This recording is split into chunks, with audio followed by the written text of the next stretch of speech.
అంబేద్కర్ కోనసీమ జిల్లా అమలాపురంలో దశమి వేడుకల ఏర్పాట్లను ముమ్మరం చేశారు.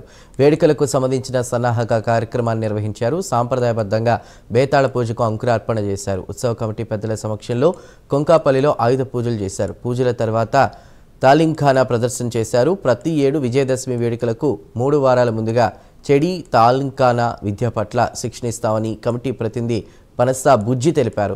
ఆసక్తి గల చిన్నారులు యువకులకు చిట్టకర్రలు, బాణాకర్రలు, అగ్గిభరాటాలు తిప్పడం, అడుగులు నేర్పడం, లేడి కొమ్ములతో విన్యాసాలు చేయడం శిక్షణ ఇవ్వడం జరుగుతుందన్నారు. ఇక కొంకాపల్లిలో 190వ దసరా ఉత్సవాలను తాము నిర్వహిస్తున్నామని ఆయన వెల్లడించారు.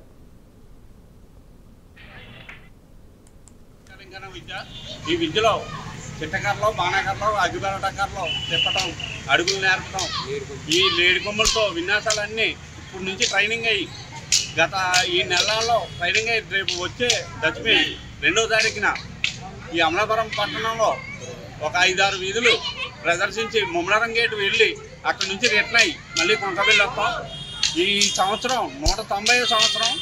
ఈ 190వ సంవత్సరం అతి ఘనంగా చేద్దామని గ్రామస్తులంతా ముందుకు వచ్చి ఒక మీటింగ్ వేసుకుని ఒక కమిటీ వేసుకుని ఈ సంవత్సరం అత్యంత వైభవంగా చేద్దామని అనుకున్నాం. తెలంగాణ విద్య